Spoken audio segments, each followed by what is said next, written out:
Meu nome é Andresa, sou casada há 9 anos, eu sou cristã e meu marido se afastou da igreja. O motivo da.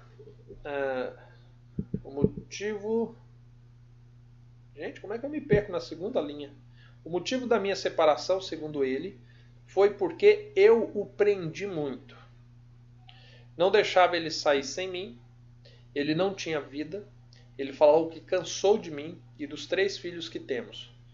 Falou que não me ama mais, que quer um tempo longe. Antes de eu sair de casa, ele chegou a se envolver com outra pessoa.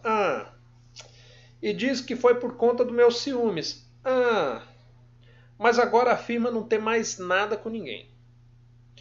Hoje ele faz tudo o que eu não gostava. Uma dessas coisas é beber.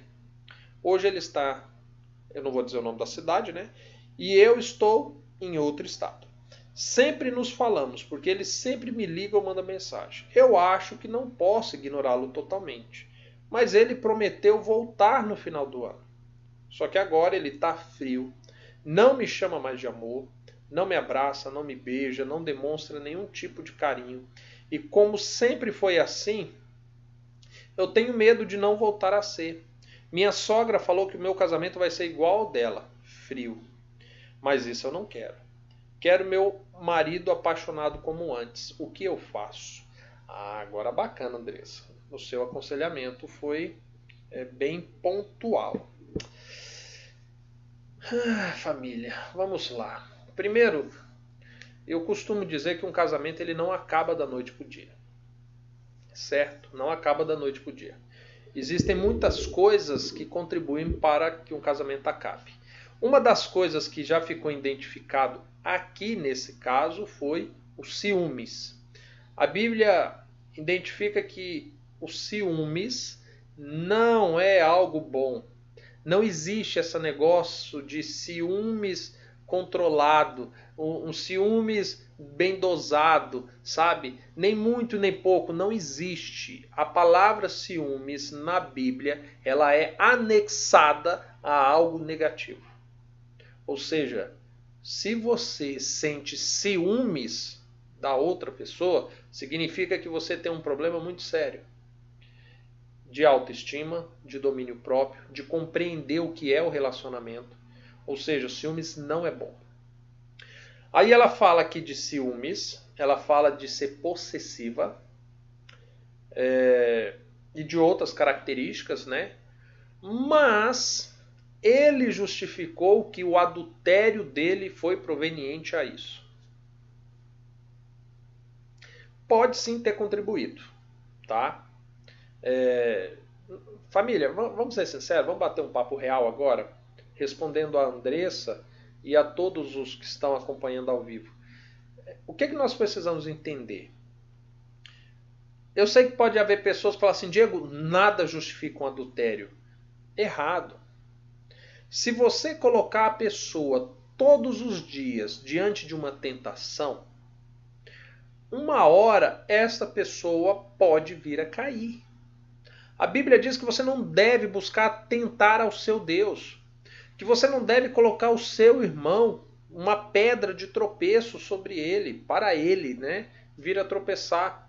Então, se porventura você não cumpre bem o papel de esposa, se você não se controla, se você não se domina, se você não responde sexualmente, se você enche a tua casa de pornografia, de prostituição, de imundícia, por meio de televisão, celular, essas coisas, se vocês frequentam lugares inapropriados, você está sim contribuindo para colocar pedras de tropeço para o seu marido.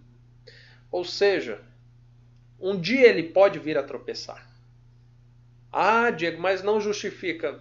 Bem, a Bíblia diz que ele vai pagar por esse pecado. Mas você também tem a sua contribuição. Ou seja, a primeira coisa que nós precisamos entender aqui, Andressa, é que o seu casamento não estava devidamente ajustado. Ele não estava. Tá? Primeira coisa, ele não estava devidamente ajustado. Quando você diz em voltar e não querer que seja como antes, significa que o antes também não presta. Tá? Todos os esforços que você desempenhou no seu casamento tentando fazer com que ele desse certo, levou ele a um adultério, a uma separação, a crise de ciúmes, ou seja, não foi bom, tá? Definitivamente não foi bom. Ou seja, você não pode nem sonhar, imaginar querer ter o mesmo marido que você tinha antes. Quando você fala assim que queria o seu marido de volta, apaixonado como antes, não vá por esse caminho. Porque tudo que você teve antes te levou até o que você tem hoje. Então não é esse o caminho. Você precisa ter o quê? Um marido centrado, um marido que entenda as suas responsabilidades do casamento. Você, Andressa, precisa entender que ele é um indivíduo, que vai haver coisas que ele gosta de fazer e que você não gosta. E tudo bem, sabe? Não é necessariamente obrigatório que vocês gostem das mesmas coisas. Na verdade, esse dia conversando com a minha esposa a respeito desse assunto, ela leu um artigo que falava sobre tornar uma só carne e que a pessoa dizia assim que Deus une os dois e transforma numa só carne, mas fisicamente, emocionalmente, esse processo leva uma vida inteira. Porque a convivência, as experiências vão nos ajustando. Ou seja, quando você abre mão um pouquinho das tuas terças-feiras à noite, que você gosta de fazer a unha, pintar o cabelo e tudo, e seu marido gosta de jogar bola, quando você pensa assim, peraí, eu vou acompanhar ele, né? Se ele deixar, poxa, eu vou, sabe? E aí você acompanha, né? Se for um ambiente, obviamente, propício para isso, você acompanha. Você não gostava, mas você começa a apreciar. De repente você sai do futebol agora e vocês começam a desenvolver o hábito de passar numa pizzaria, numa pastelaria, tomar um suco. E de repente você começa a achar algo bom nisso. Daqui 2, 3 anos, 4 anos, você começou a apreciar isso. E ele também. Você que antes tinha um outro dia, né? Agora teria um outro dia para você cuidar da sua estética. Seu marido pode começar a apreciar isso. Um tempo que ele vai ter em casa para desempenhar alguma outra função, algum hobby, qualquer outra situação. Ou seja, ao longo da vida nós vamos ajustando isso. Ou seja, os nossos princípios vão se assemelhando, os nossos gostos vão se assemelhando, a nossa preferência por determinados alimentos vão se assemelhando. Você está percebendo? Ou seja, nós não precisamos ditar essa regra de imediato. Ao longo da vida isso vai ajustando. Está percebendo? Mas, acerca do que você me pediu de conselho.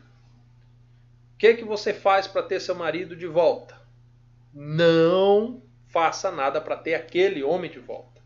Você precisa de um novo marido.